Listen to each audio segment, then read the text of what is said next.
All right, Shalom, Shalom. It's Brother Yatazadak, hero of Israel. I'd like to start off by giving all honor and glory to Yahweh, Ba'ashem, Yahweh Shai, Ba'ashem Kakwadash. Double honors to the elders and apostles, a great millstone.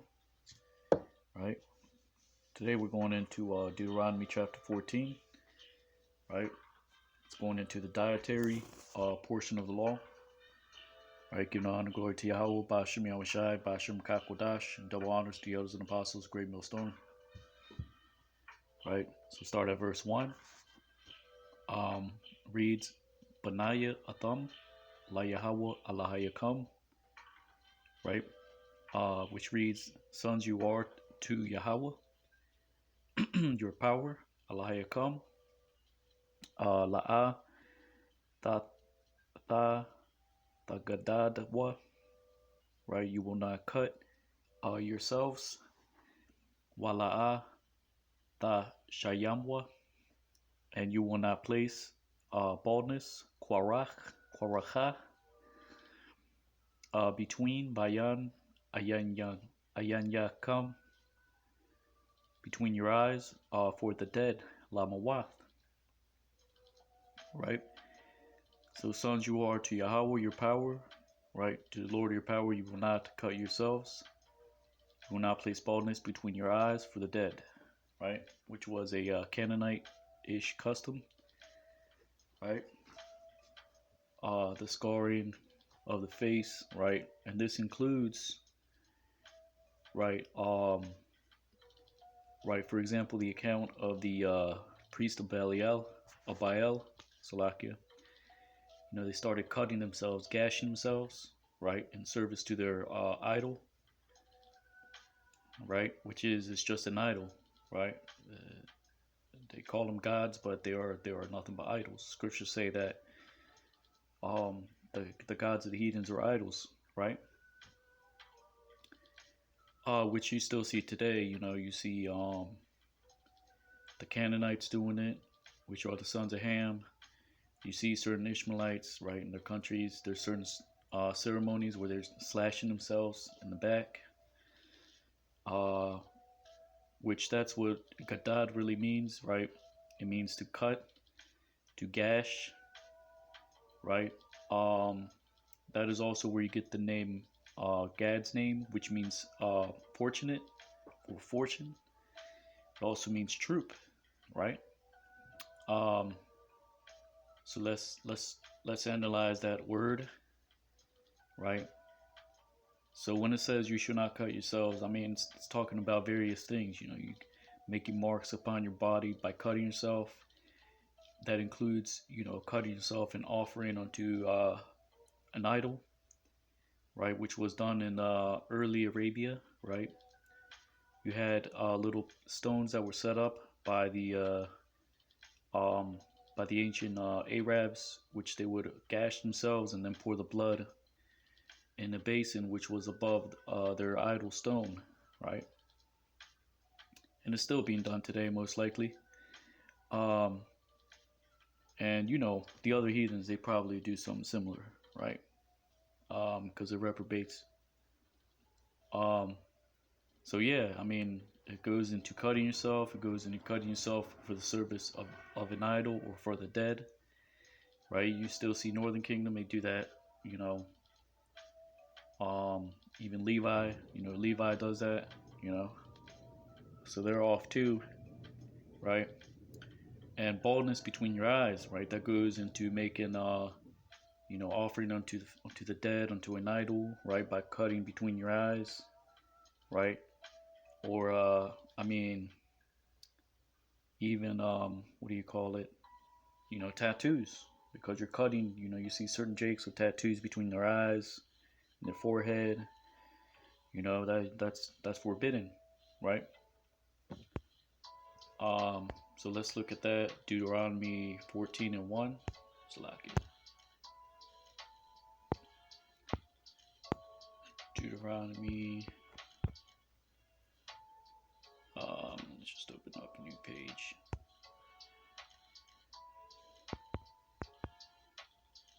Salaki.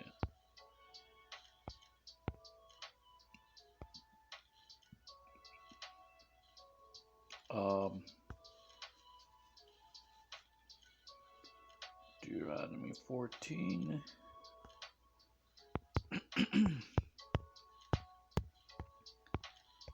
Deuteronomy 14. And let's check out that word gadad.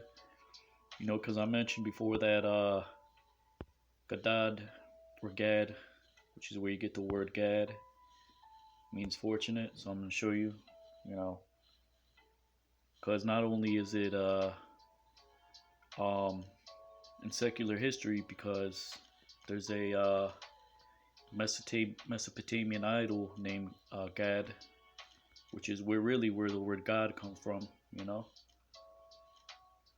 uh, you know. So God is not the right name to call upon. Allah is not the right name to call upon. That just means power. Allah means power. God is a derivative of Hebrew, which means fortunate. Hashem is what the J's, which are not J's, but they're E's. It just means the name, right? The name is Yahweh Ba'Shem Yahushai, right? And you know this if you have the Holy Spirit Rakakodash, right? Amongst you, right? Which is, or within you, right? And it is also within the Word. It's within the Spirit that has no guile, right? Like it says in the book of Sirach, I believe that's chapter 1, right?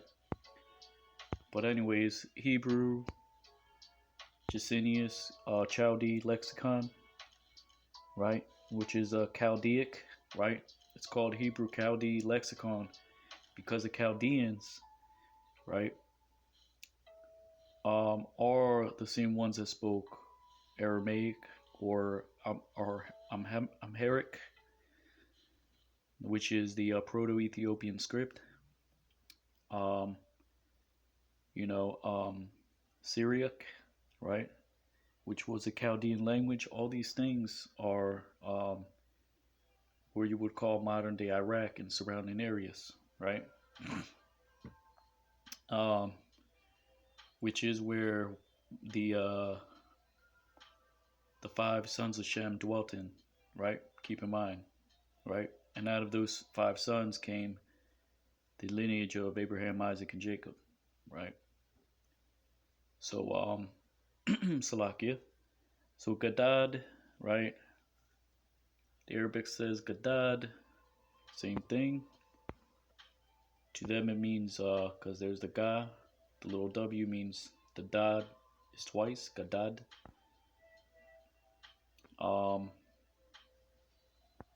Says to prune a vine, to cut cloth from the loom, right? If you read on down, you have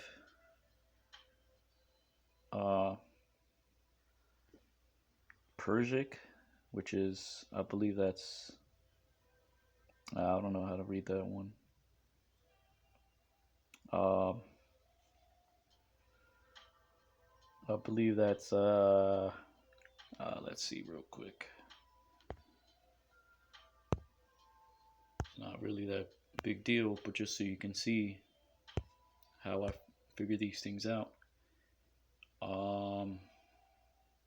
Urdu script, right?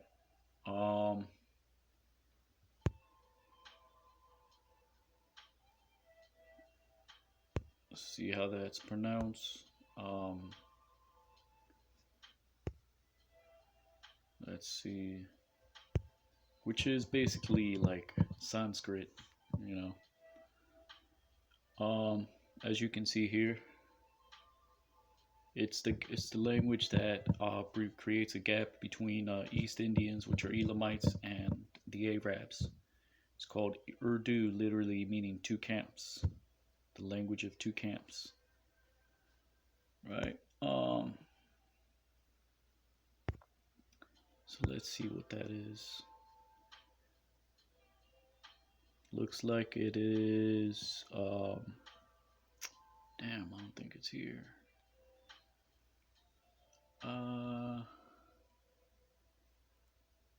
Looks like that is a pe, very um a fa, right? Actually, let me see something else. Persian script.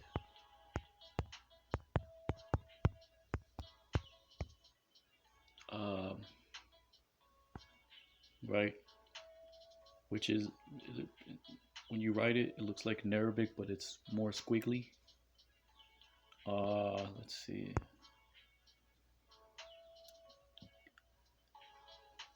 Actually, I've been meaning to look this up also. So that's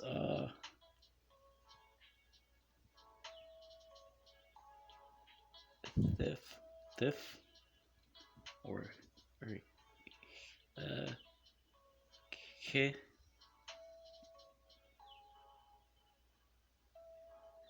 Yeah, so it's like a he, like a real right.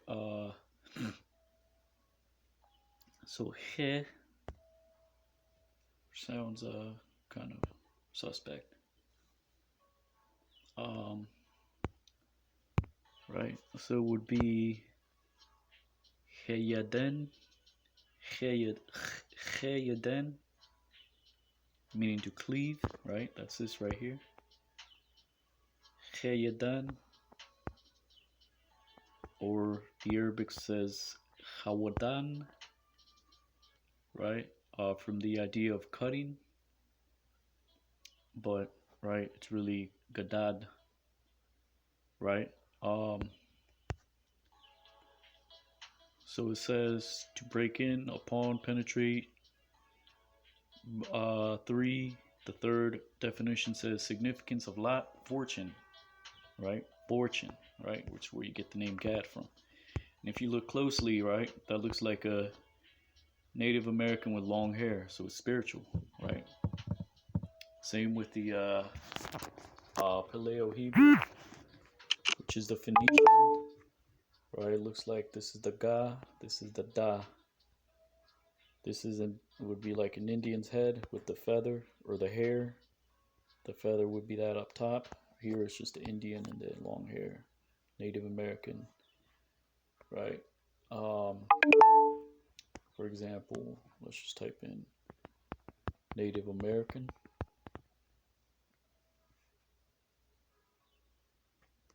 And what are you going to see? You're going to see a picture of a man with long hair,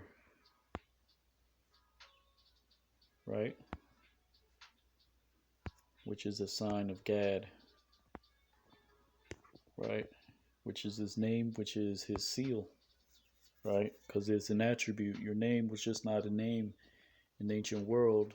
Your name was given to you because you had an attribute that pertained to that name, right? Um, but anyways, let's go back. So Gadad, right? You get the point. There's really nothing else really to into here. Let's just go back. Deuteronomy 14 says what? Verse 2. Kaya I'm Kodash Salakia Atala Yahweh Lahayaka. Because a people holy you are to the Lord of your power. Wabaka, right? And upon thee has chosen Bakar Yahweh, right? The Lord Lahayawath, Lawa La'im, right? To be to him for a people peculiar, Sagala, right? Makal Amayim, Amayim, Ashar al Panaya Adama, right? From all of the peoples which are upon the face of the earth, right? La'a ta'akal kal ta'aiba. You will not eat all abomination. Za'ath habahama ashar ta'akalwa. This, right, are the beasts which you will eat, right? Shawar, the ox,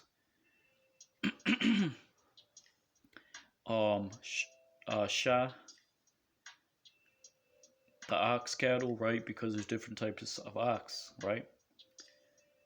Kashabium, right? Sheep, um,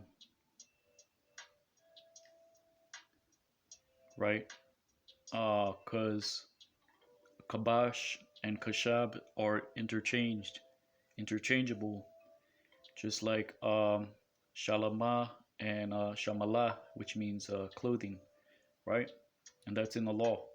So sometimes you read kashab, sometimes you read kabash. It could be a scribe wearer or something of that sort, or just how it was written, right? So it says, these are the beasts which you shall eat. Shawar the ox, right? Or Salaki, it's the ox, right? Cattle of lambs, right? Because you have different types of cattle. You have, lambs, right? Shah just means cattle, right? Because there's different types of ox, different types of sheep, different types of rams or goats, right? Which is why it says washa, Izayim, right? And cattle of goats, right? Because there's different types of goats, but they're all according to their kind, which are lawful, right? Which cuts the doctrine that because certain chicken are supposedly not lawful because um because they're bred a certain way or something of that sort, but they're still chicken, right? Um, verse 5, Ayal wa Tazabia, right? A deer and gazelle, Wayuhamar, right? Um, and the roebuck, right? Um, Wa Aqua, right? The wild goat, Wa Dayashan, right? Which is the ibex, Wa Atawa, which is the antelope, Wa Zamar, which is the mountain sheep, Wakal Bahama Maparas Maparas Maparasta, um, and all beast. Um, that word paras, Maparasta, Parasa. So it says an all beast, right? Which has a parted foot, right? An example why it says parted foot is because paras is a derivative of parash, meaning to spread out, right? And it is a derivative of paraz with the za at the end, which means a breaking through, right? So this is talking about um, uh, the feet of beasts which are parted, right? For example, a chicken's foot is parted. It looks kind of like a upside down peace sign, right? Which that's an example of a parted foot, right? Then you have cloven footed beasts like horses, or not slakia, not horses, but camels, pigs, right? Which they have right. So it says an all beast, right? Which have the parted um, foot, right? Wa shasayath uh, shasai, right? And that which is cloven footed, right? So it doesn't literally mean cloven footed. That word, um, shasai, it means to cleave, right? For example, what happens, right?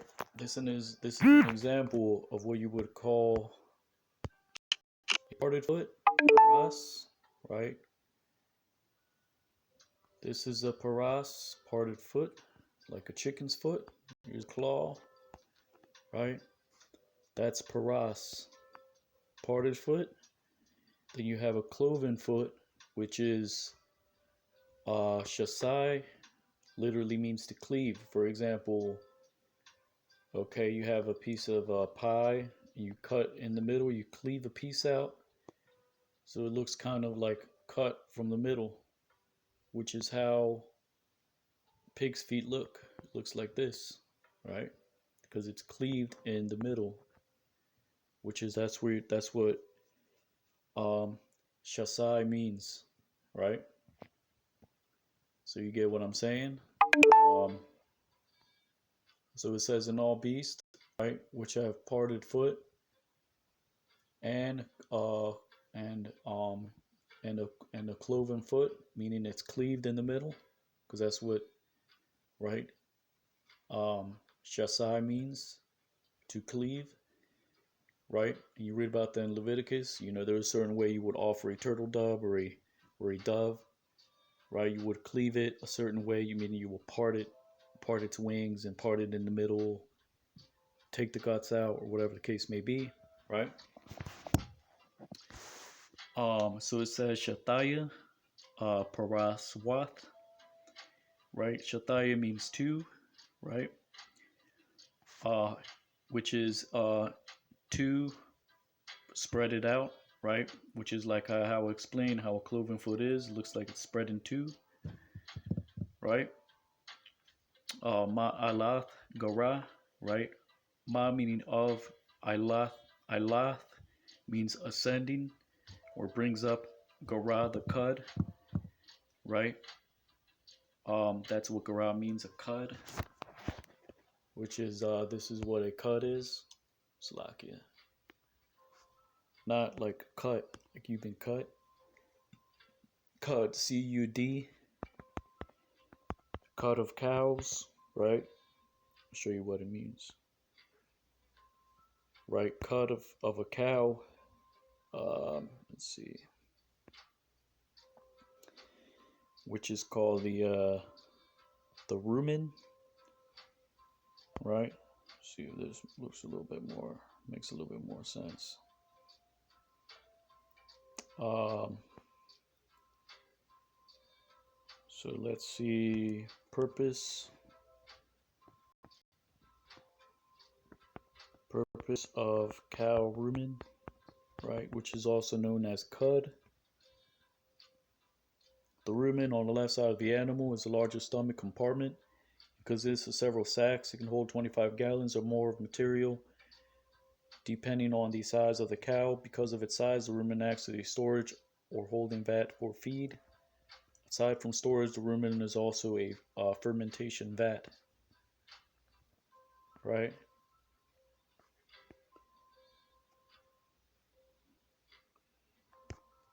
So, difference between cow and pig cud rumen, right?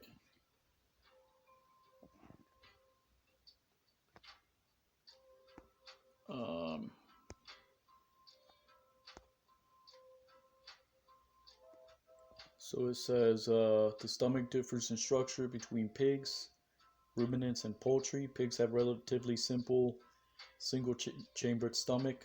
Cattle and sheep have 3 additional chambers before the true stomach, right?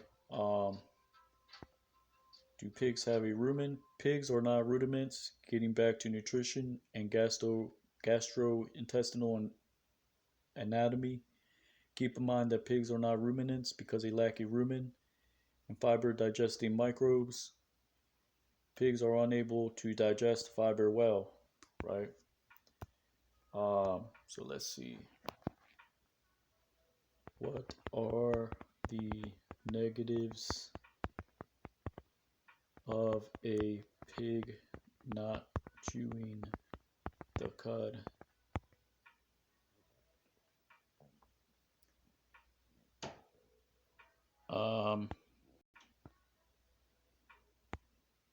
The approved animals chew the cud, which is another way of saying they are ruminants that eat grass. Pigs chew not the cud because they possess simple guts, unable to digest cellulose. They eat calorie-dense food, not only nuts and grains, but also less salubrious items such as carrion, human corpses, and feces. Right? Why is chewing cud important? When cows chew their cuds, they secrete saliva. The saliva contains a natural antacid which helps to buffer the rumen or first compartment of the stomach. Proper buffering of the rumen allows a cow to digest forages better and to eat more feed, which helps her produce more milk. Um,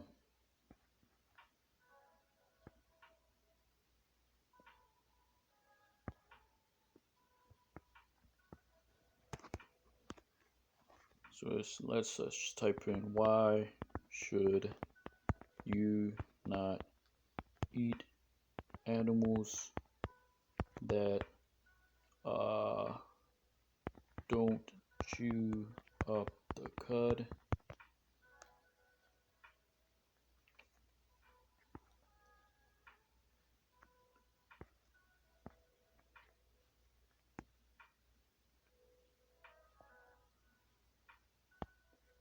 Let's see.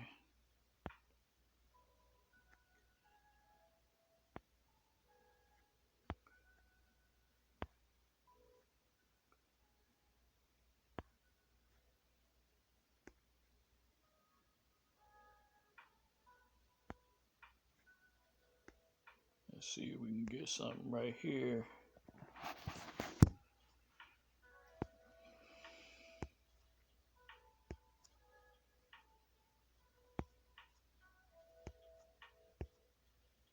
Meat and dairy, consuming blood.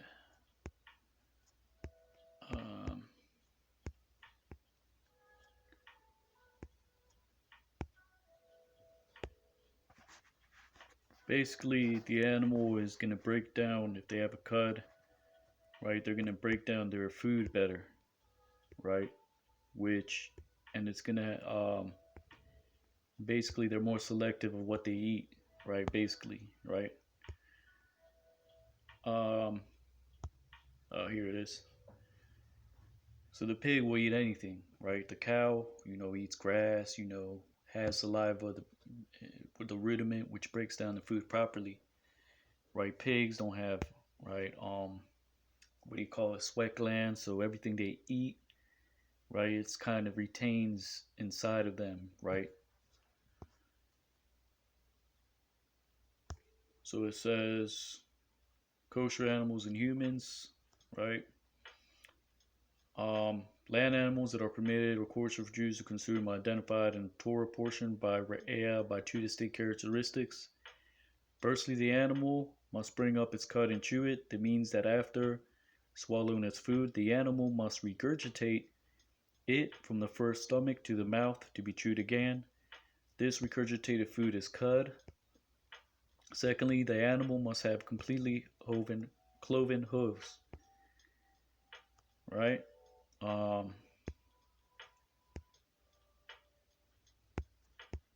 So let's see. Two qualities.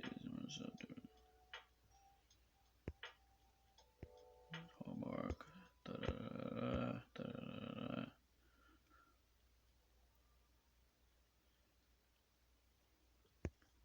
Right, so that's just mumbo jumbo. But that's all it means, right? So,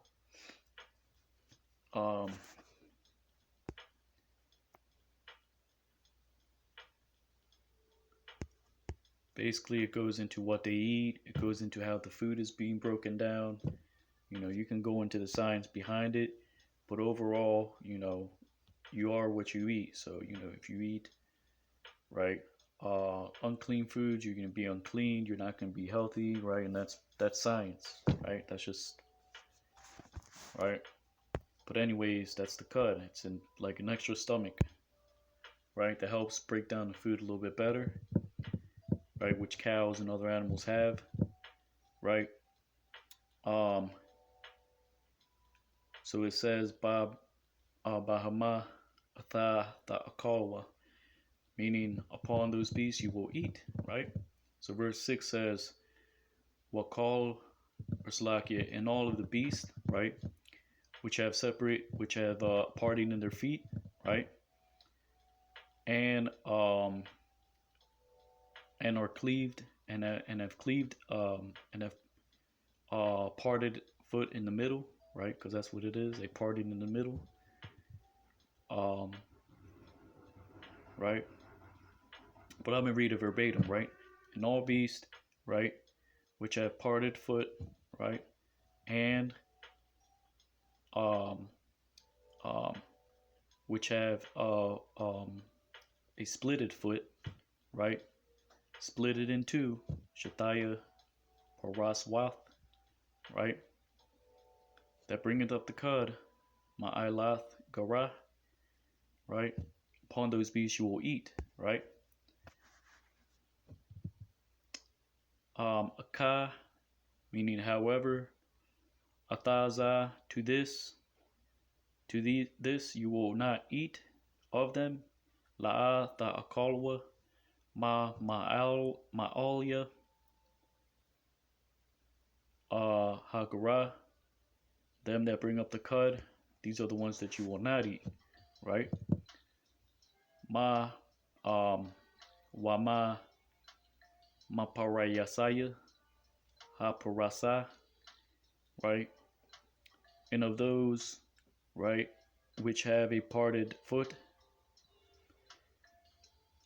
right, which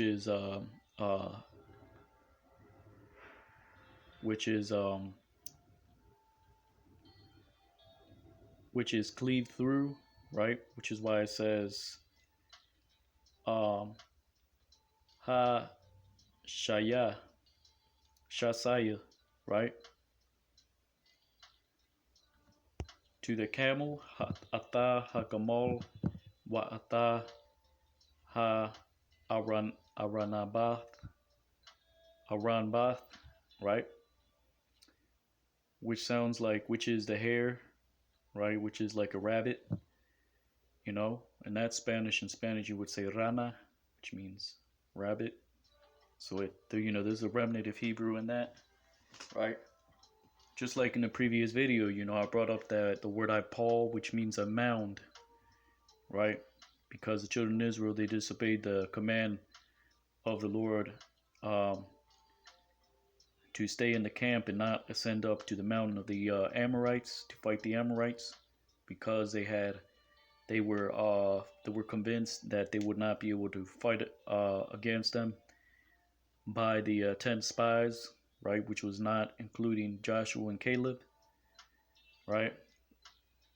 So Paul, that's Numbers 14, right, which means mound. It also means what do you call it? Damn, what the hell is it? Hemorrhoids, right? That's another word for hemorrhoids, but it literally means mound, right? Which in Spanish would be bola, right? Which is like a group of people, like, which is have remnants of Hebrew, because it sounds like balal, which means to mingle, right? Or to mound up, as in like ganging up, like, or you group up, mound up. They mounded themselves a people, right? Meaning they regrouped themselves, right? So that's the logic behind that, right? So the hair, wa'ata hashapan, the daemon, kaya ma'ala gara, because he brings, because bringing up the cud, they hama, right? Wa parasa, parasa, right? And they have a divide. They have a spreading out of their feet, right? Wa parasa la'a haparasayawa, or haparayasawa, right? Because their foot is not there isn't a spreading out of the foot, meaning, right, they chew up the cud, right, um but it's not the clean type of animal, right? It chews up the cud, but it has, chicken's feet, or salakia, but it doesn't have a chicken's feet, right? So it's not clean unto you, right? Because you have, right, for example, so it's just giving you a distinction, right? Because you have certain animals that are clean, which have those types of feet, right? For example, right. So that the animals that have the feet spread out, you get like chicken, but then you have ravens that have that same kind of feet. They're not clean unto you, right? Then you have like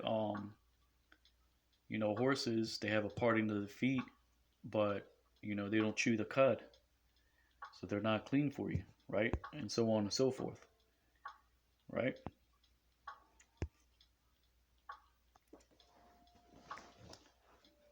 Um, Salaki, I think so verse 7 says, Tamayim hum lakam, meaning they are unclean to you, right? So verse 7 says, however, to these that you will eat, right? Those that bring up the cud, right? Which have a parting of the foot, right? Which are cleaved in their parting, right? To the camel, right? To the hare, right? Meaning a camel has 2 toes. A rabbit has like what, 4 toes, right? Which by toes, you know what I mean, right? So they're parted and they're cleaved in, but they're not the same as like a chicken's foot, right? So it's telling you, right, that they bring up the cud, but they're not meant to be eaten because of the sign of the fact that they're going to bring up the cud, and you're going to be able to tell by the characteristic of the animal's feet, right? To the camel, right? To the hare, the daemon, right? Because they bring up the cud, they, right? But they have, um, they don't actually have the parting in their foot. It's just cleaved in between the feet, you know.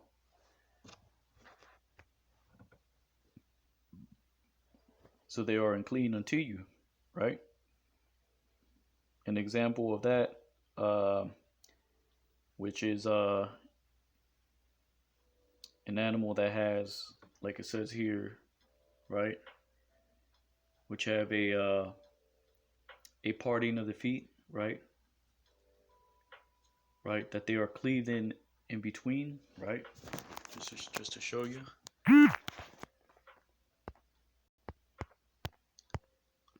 right. I'm referencing this right here, right. Here's a rabbit's foot. So their feet are parted, but they're parted because they're cleaved in between. And even the camel has his foot, the foot, but it's kind of like just cleaved in the middle, right? So it doesn't just mean one thing, because this can be compared with right, with the hoof of a pig, which is cleaved in the middle, but it's not necessarily parted. It's just cleaved in the middle, right? So paras and shasaya, it does not mean one type of foot, right? It's just describing the constructs of different types of animal feet. Because this can be known as Shasaya. It's like it. Click the damn. Right.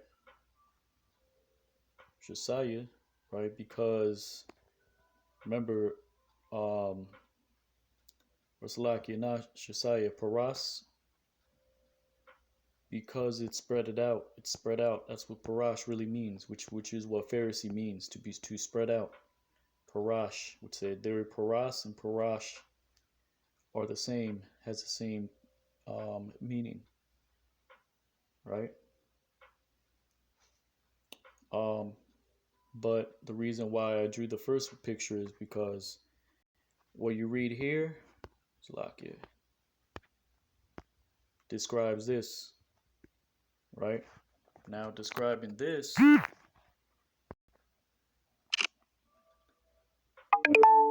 the latter end of verse 7, right? When it says, Waparasa la'a haparaya sawa, right? Meaning, and, right, it is not spread out, right, their foot. It is because it's describing the same thing, right, that I drew up top, but not the same type of foot. You can understand, because this up here is like it. Right. So this up here, right, it has spreading out of the feet, right. The foot is spread out, meaning it's large, meaning it's wide in the sense of spread it out, right. And they have a parting, right, which is, you know, the camel, the hair, whatnot, right. You're not supposed to eat of it, right. And even, right, right, down here it says paras, right, and spreading out, that it is not spread out, meaning, right, basically that the reason why you can't eat the hair, meaning the rabbit, the camel, right, and the daemon, because although they bring up the cud, right, they don't have an actual hoof, not a hoof, but their feet are not actually spread out in the sense of like this, or in a sense to right, let's see, you know, because this tells you that this is a sign that tells you that why they're unclean, right. So if the foot is spread out, right, and they don't have that, that's why it says because they don't have this type of foot, and they have this type of foot, that this is why they are unclean. Although they chew up the cud, although they can break down the food pretty well, they're just not clean for you, right. Verse 8, wa'ata, right, or Salakia, let me go over 7. So it says, however, to these you will eat, right, you will not eat of them, right, because they bring up the cud, right, and the spreading out, and their foot are spread out, right, and being parted, right, in between to the camel, to the hair, to the daemon, because they bring up the cud, they, right, and it is not spread out their feet, right, because of the type of foot, right. That is the sign, that is the important thing that it wants you to pay attention to, right. Unclean are them to you, right. Verse 8, wa ata ha chazayor, which is the swine, right, which is what you heathens are, swine. You're unclean, you're halal, you're profane, right. And Um, God forbid that I eat of your knowledge, which is halayal, right? Meaning God forbid. I will call, right? Atha to Yadai one to your knowledge, because it's trash, right? Why a call galal? You can figure that on your own, right? And to the swine, kaya, because my parias, right? Because it has a spreading out of the foot, right? Meaning it's spread out in the fact that it's parted in the middle, it's cleaved in the middle, which is what shaya means. So it's not, you can't think paras and shasaya. Shasai is just one thing, right? So it says, into the swine, because it is spread out the feet, that is, and does not chew up, and the cud, wala'a, gara, and is not the cud, really, meaning it has not a cud, meaning an extra stomach, right? Tama hawa lakam, unclean it is to you, right? Mabasharam, of their flesh, you will not eat la'a ta'akalwa, and their corpses, right? You will not touch. Wa waba nabal thumb la'a the gayawa, right? That word nabal means corpse, right? And the guy, which is the root word is nagai, means to touch, right? So you will not or actually let me read it. And to the swine, because its foot is parted, or it's like spread out, right, into two, that is, and does not have a cud, unclean it is to you, of his flesh you will not eat, and his carcasses you will not touch, right? Verse 9, Ata za ta'akalwa makal ashar bamayim. To this you will eat of all which are in the waters. Kal ashar lawa sanapayar, right? All which have to them fins, right? That's the word for fin, sanapayar, right? Wa quashath, right? Meaning scales, right? The root word is quasha, meaning hardened. That means to be hardened, whether mentally or actually something physical, right? Scales, you will eat of them, right? To this these are which you will eat of all which are in the waters, all which have to them fins and scales you will eat, right? Verse 10, Wakal ashar ayan lawa sanapayar, in all which there is not to them fins and scales, wa quashath la'a ta'akalwa, you will not eat of them, right? Unclean it is to you. Tama hawa lakam. Verse 11, call tazapawar tahara, right? Ta'akalwa, meaning all birds clean you will eat, right? Tazapawar, that means bird. Waza ashar la'a ta'akalwa, and these are which you will not eat, right? Of them, maham.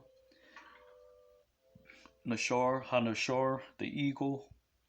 Waha paras, the vulture. Waha Aizanaya, and the black vulture, right? And the reason why the eagle is called Nashar, because it is the principal predator in the wild. which is why Shar is in it, meaning prince or principal, right? Predator, right? And the vulture paras, right? There's that word paras, which parash is the same. It means to spread out, right? That's what vultures do. They hunt in packs, right? Crows, which are vultures, right? And that's what some in Israel say, that chickens are vultures, right? But there's no such thing as a chicken vulture. You can't be a Edomite, Jacobite. It's either one or the other, right? Um, so yeah, that word paras, the reason why it's called a vulture, because it means spread out, because that's how crows and all that, they're kind of spread out all over the place in certain areas, right? And that's how they hunt, being spread out, right? Black vulture, they're more fierce birds, which is where the word az comes from. Az means fierce, right? It's like a fierce bird, right? Waha ra'a, the kite.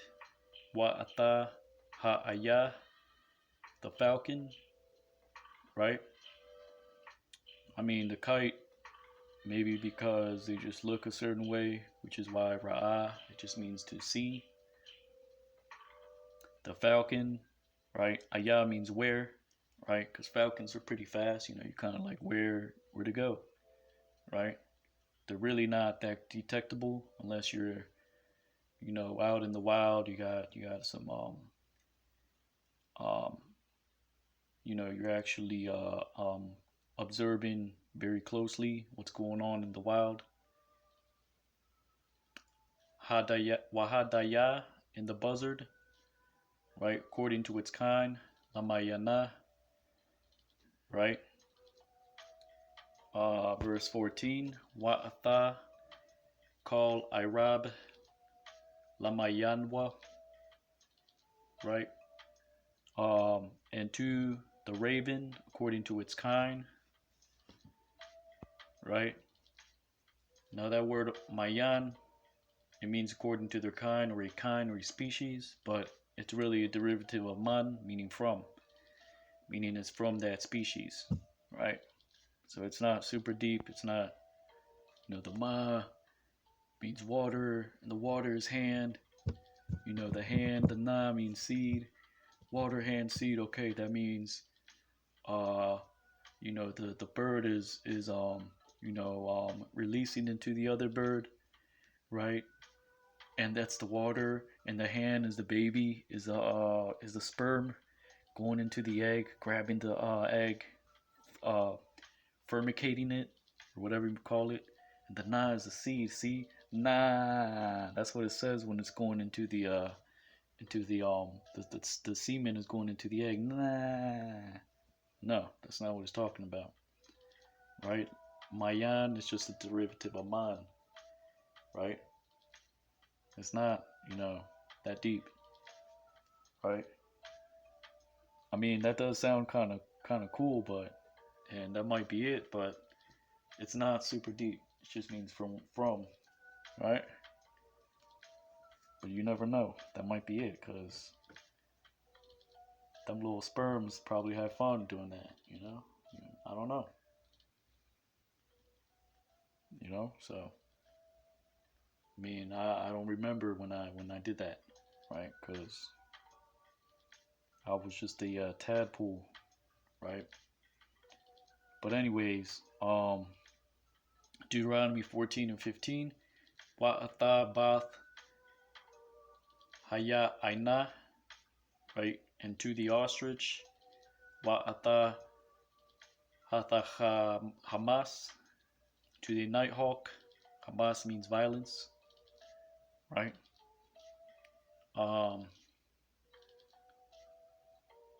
Right, and them nighthawks probably violent or something, right? Wa'atha ha shachap, the seagull. Wa'atha hanataza, and the hawk, right? According to its kind. Lamaya naha hawa, right? Now nataza,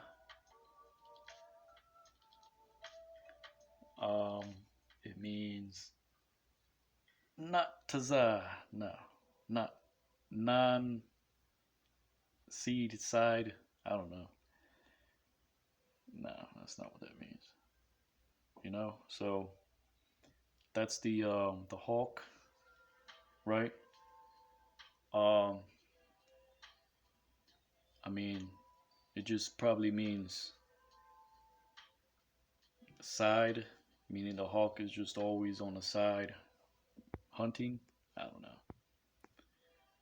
Deuteronomy 14 and 16. Ata hakawas, to the little owl, right? That word kawas means cup, right? The cup of your eyes, or like a small vessel, right? It's probably what it means, because them little owls probably look like a little jug, small vessel, or a cup. Wa ata, um, haya nashap, the great owl, right? And the word shawap means, to cast down, right? Or to expose, right? Because them big owls are pretty scary looking. They probably got them big eyes looking down at you from the trees. You can only see the eyes, which is, creepy, you know? Or, um, you know, at night, their eyes are exposed to everything because they can see everything around them. You never know, right? Interpretive Hebrew, right? Lessons within lessons, right? And the white owl, Waha Tanashamath, right? I'm not sure exactly. I have to see how the white owl looks like, because it probably is not called a white owl because it looks white. Could be another reason for that. For that, I mean, it could be, shum means hither, meaning it could actually be white and it could be very noticeable. So you could just say, oh, there it is. It's the white owl. It's white. So that's pretty simple. Um, ha or Slakia Waha Qua'ath, the pelican, right? Wa'atha Harakama, and the bustard. Wa'atha Hashalak, the cormorant. Waha Chasayada, the stork. And the stork. Waha Anapa, the heron. Um, according to his kind, Lamayana. Waha Dawak Yapath, the Hopu. Wa'a Italap, and the bat, right? Salakia. Wakal Sharataza, right? And all teeming thing, right? Meaning creeping thing, right? Ha Iwap, that flies, right? Unclean Tama, it is Hawa, to you. Lakam La'a Ya Akalwa, right? They will not be eaten, right? That's all that it means.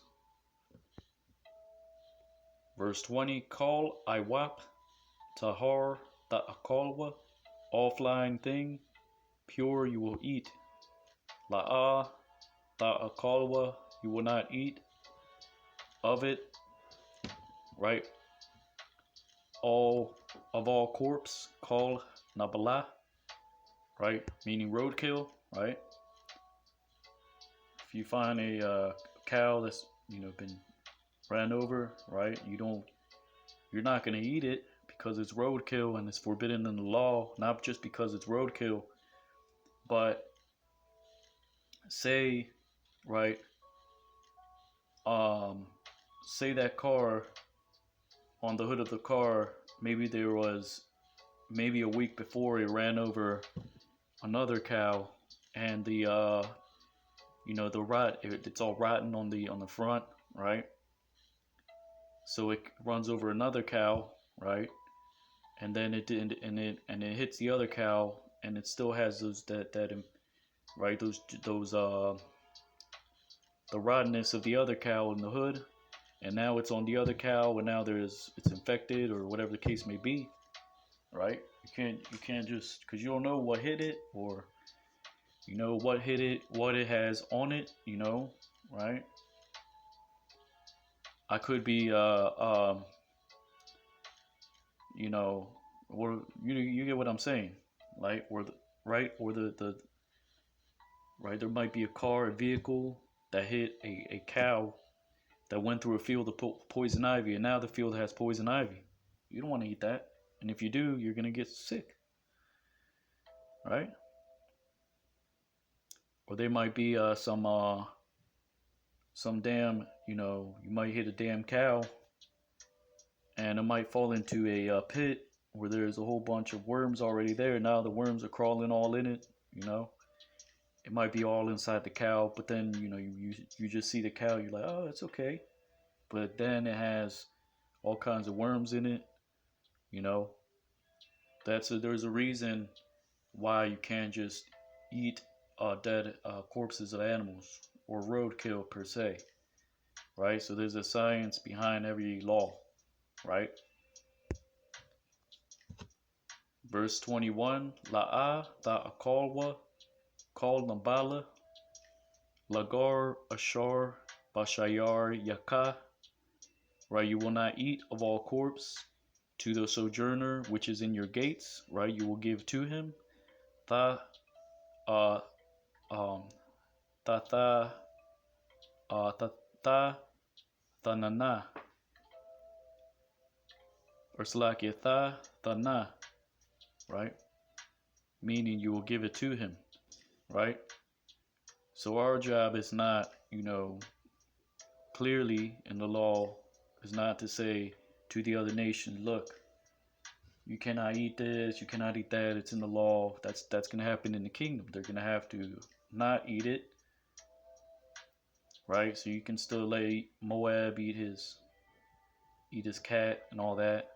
I mean, we can tell you it's wrong because that's what we're doing, but these laws don't pertain to the other nations, right? Because they're not gonna do it anyways, right?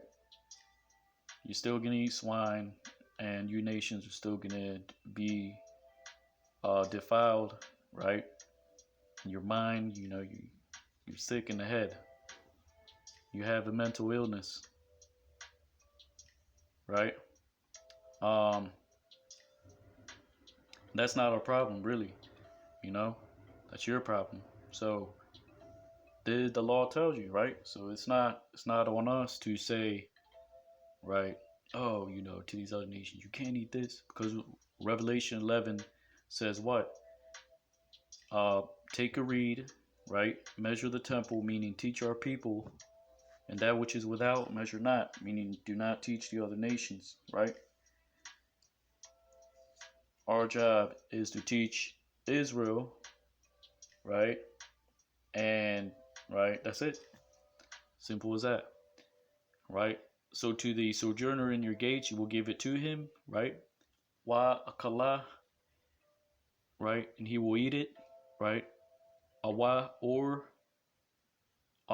you can sell it, makar, to the stranger, la nakaria, because kaya, I'm, meaning people, Quadash, holy, you are to the Lord your power, Athala Yahweh, Alahayaka, right? La'a Tabashal, meaning you will not boil a kid Gadaya upon the milk Bachalab of his mother, Amwa, right? Um, which that word halab means fat as well, right? Just like that word halam, meaning to be to dream, right? It also means to be plump, as in like, overweight. because that's what overweight people do. You know, they eat and then they go straight to sleep, and really that's the cause of dreams, is all the chemicals that's in the food, what you eat, right? And that causes you to dream because you're eating so close to bed, right? You should wait at least a few hours after you eat to go to sleep, right? And you can look that up yourself. Actually, I can look it up. Let me see how many verses I have. So about 8 verses, right? I'll have to go to Deuteronomy 13, right? So when you think, oh no, I'm having a whole bunch of dreams and it must be magical, or I must be getting visions. That's not what that means. It means lose weight and stop going to bed so early after you eat, right? Let's get that at Deuteronomy 13. Salakia, I clicked on the wrong one. Shit.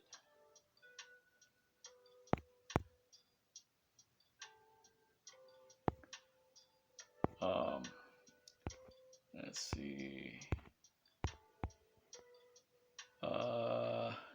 13. Right.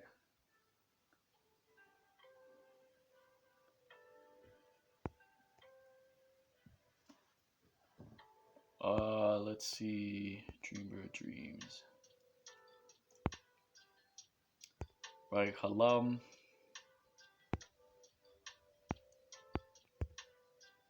A dream. Right. Which is a derivative of halam. To be fat, fleshly. Right. Now, two things don't mean one thing. Right. Halab means fat. This is denoting like, right, you're too fat, right?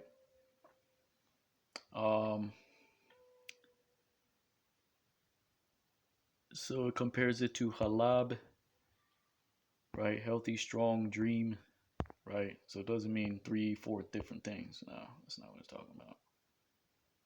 You can look at the precepts, right? But I'm just going to get straight to the point. Deuteronomy 14,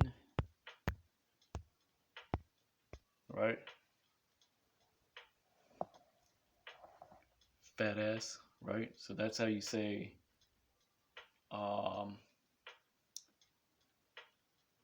you would say you would say halam harya, right? Meaning um fat hinder part, right? Or extremely fat hinder part, right? If you want to just say actually it would be halab harya, fat ass, in a negative way, not she's thick, right? I'm not gonna say how to do that because that's folly, right? Which is what Nabal means, right? Nabal also means not only corpse, but it means foolishness, folly, which is foolishness, right? Nabal, right? 14. Where were we at? 10. Slakia. Right? Halab. So you see, these are words that are similar. Halab, halab, milk.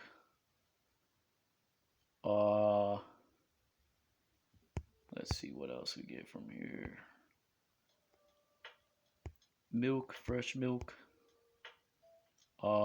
Let's go to Strong's 2459, which is also halab. Fatness, right?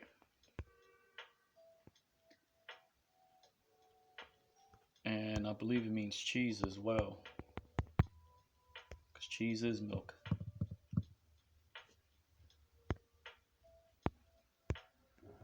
Yeah, halab, right? Um,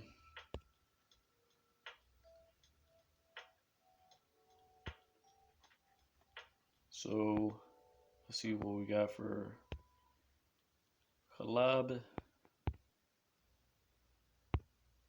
Um, let's see. Yeah, that's it for that actually. Um, Salakia. And a kid is a young goat, right? Isaiah, goat, Azayim, goats, Gadiah, a kid, meaning a young goat. Um, Aishar, Ata, call Tabawa'ath, right? Tabawa, right, means increase. So it means a tenth of your a tenth of the tenth, right? A tenth of tenth, right? Meaning a tenth um of a whole, right? Meaning right, 10% out of 100. Because 10 not only does it mean 10, but it means completion, right? When you say 100%, you say in the ancient world it was 10. You wouldn't say percent or none of that. Or 10% would be tenth of a tenth. Ishar, that's 10%, right? Simple, right? But Esau, his math and all that, that's just to make things complicated, which are not, shouldn't be, right? It's part of his witchcraft, right? You're going around in circles, figuring what X and Y is when it's really 2 plus 2, right? Minus 2 divided by 2, right? And that's it, right? There's no X. I don't see no X sitting on my desk or a Y. Why? Why is that? Right? Pi. Stupid. That's bullshit. Right? Tenth of a tenth. To all of your increase, right? That you sow, Zaraika, Hayataza'ah, right? Which is brought out from the field, Hashada, year by year, Shana, right? So it says, right, a tenth of the tenth, right? To all of your increase that you sow, that comes out of your field, year by year, right?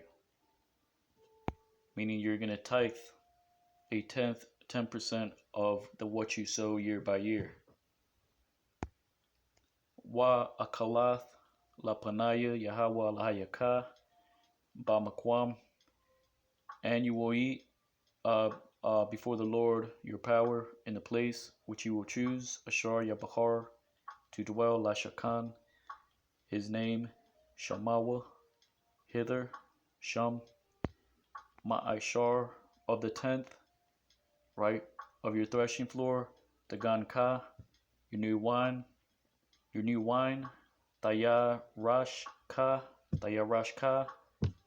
and your oil, Wayatazaharka, and your firstborn, Wabakarath, right?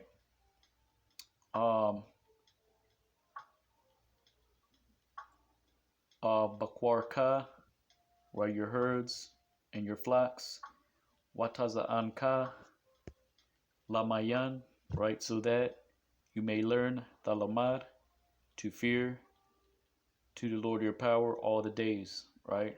To fear La Yara'ah, Ata Yahweh Lahayaka, Kal Hayamayim, right? Verse 24, Wa Kaya Yarabah, because he multiplies you, or Salakia, because, right?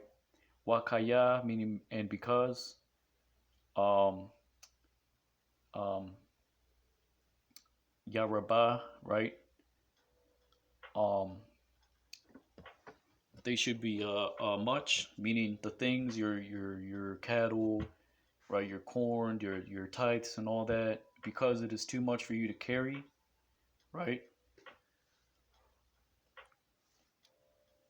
Wakaya Yarabah, and because they be much, Ya meaning they, Rabah, they be much, right? Of thee, meaning of your tithes, meaning the 10% of everything, right? Mamka, Hadarak, right? The way, Kayala'a, Tawakal, because um because it is not or Salakia, because you are not able, right? Because your call means to be able. And here you would say the wa, right? Because it's right, it's not the call, because it would be that would, you know, that would mean that you're saying all. But it says because you are not able to carry, sha'ath wa, right? Because kaya yarachak, because they be uh um too far, meaning too far of a trip in the way, right? Of the mamka, right?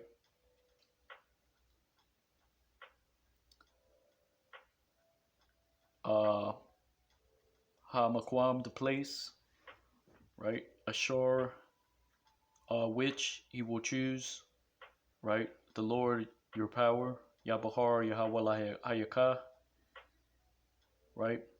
Lashawam, to place his name, Shamawa, Shum, hither, right? Kaya, Yabarakah, because he has blessed thee, the Lord your power, right?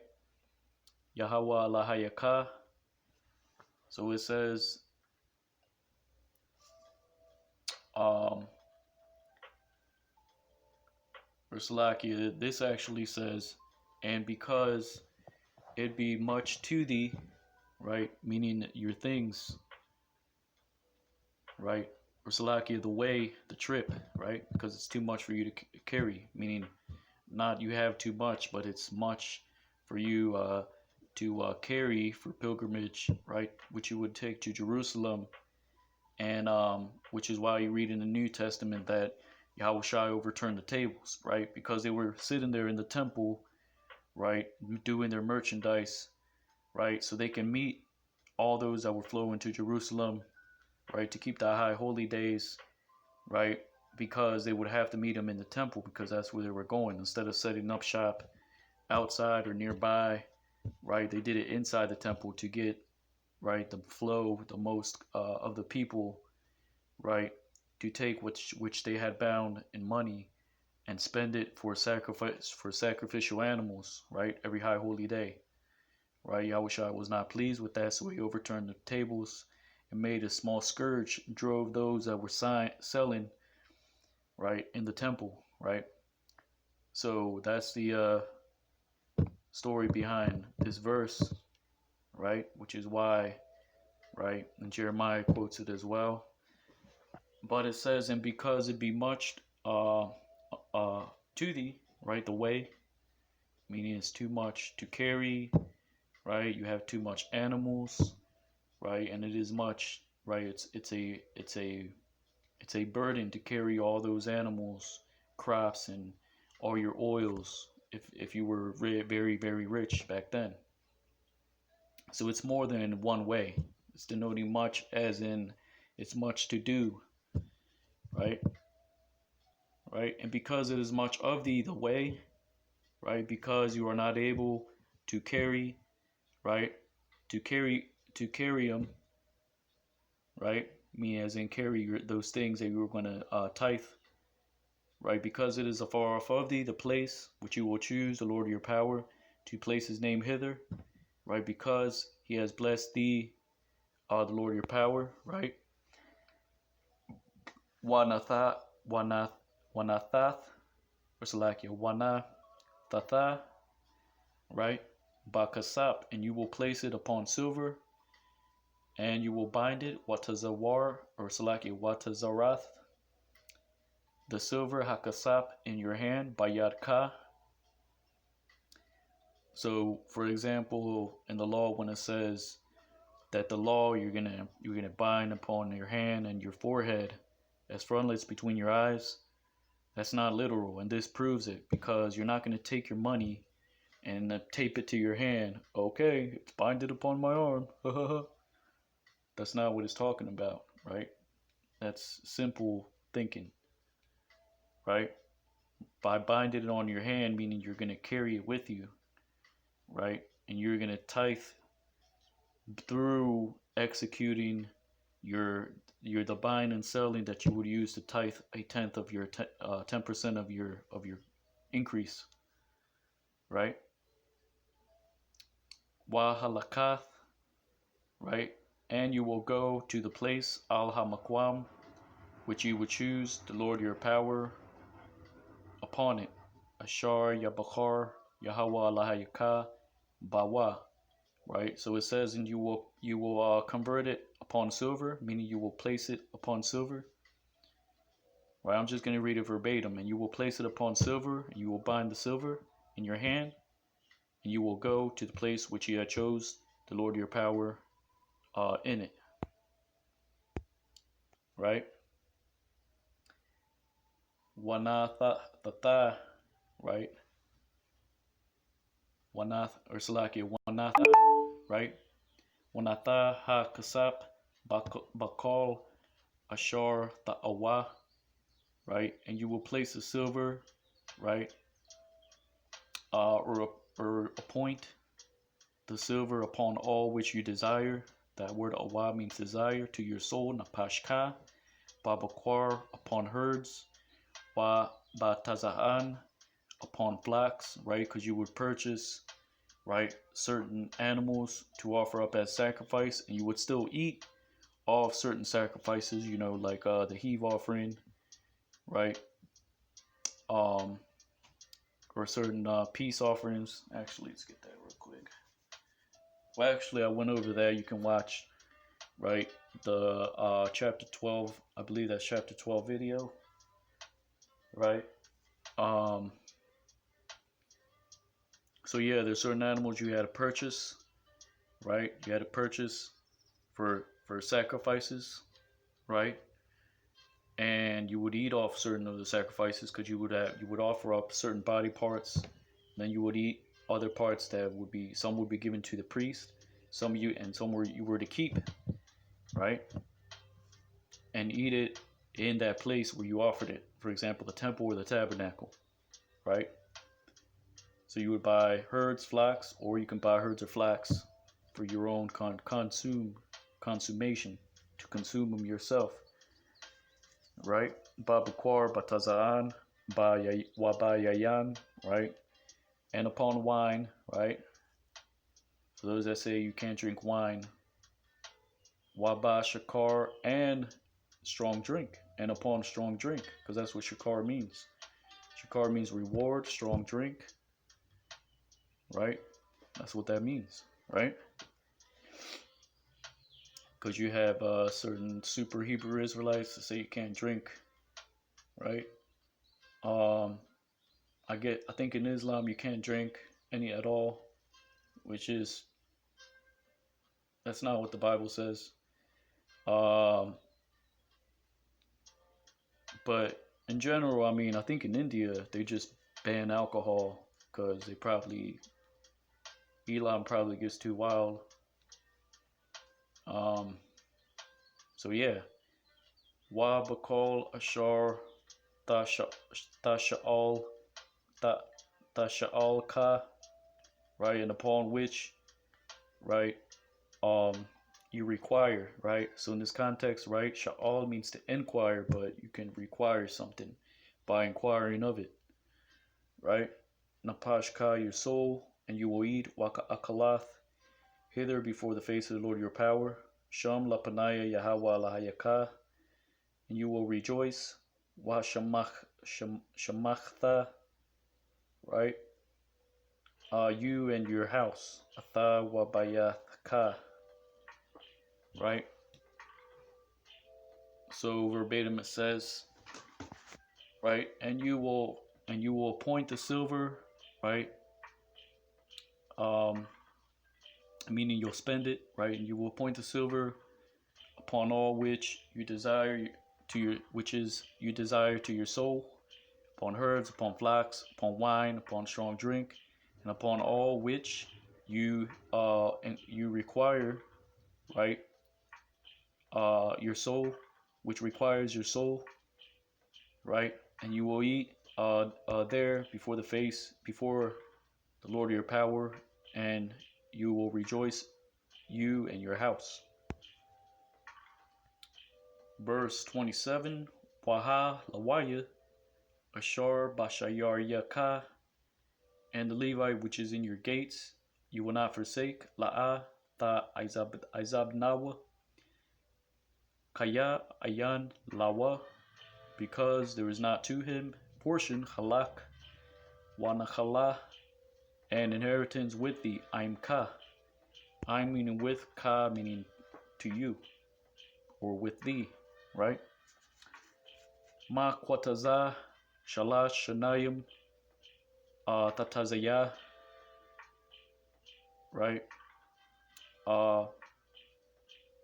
From the end of every 3 years, you will bring out to all of your tithes, or the tenth, because that's what it means, a tenth.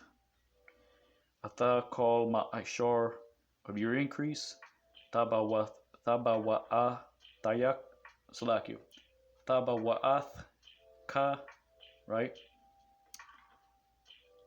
Of your increase in the year that is, right? Bashana hahawa, meaning in that same year, the third year. Wahanachalath bashayar yaka, right?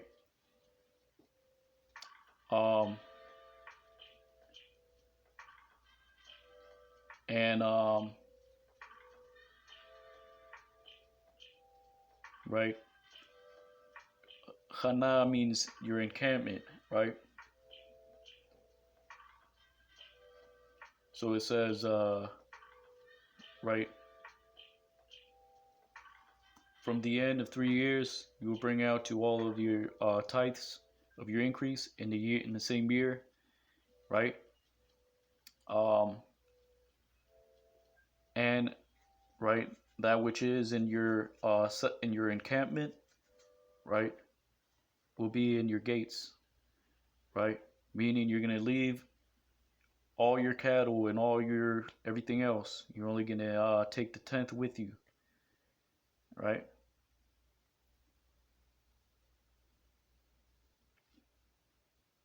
And you know, so yeah, you know, which is what it says here. Every third year you shall bring out the full tithe of your yield of that year, but leave it within your settlements, right?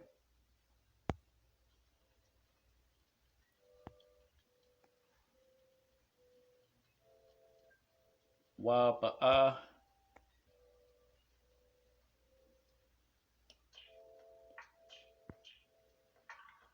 wa ba'a halawaya kaya ayan lawa halak, and will go in the Levite because there is none to him portion, and inheritance with thee, wa nachala imka, and the sojourner, wa hagar, right, and the fatherless, wa ha yathwam, and the widow, wa ha almanah, Ashar, which is in your gates, Bashayar Yaka, and will eat Wa Kalwa and be satisfied, Wa Shabaiwa Lamayan, so that he may bless thee, Yabaraka, Yahweh, Allahayaka, right? Lord your power, in all Bakal Ma'aisha, and all the doings of your hands, Yadaka, which you will do, right?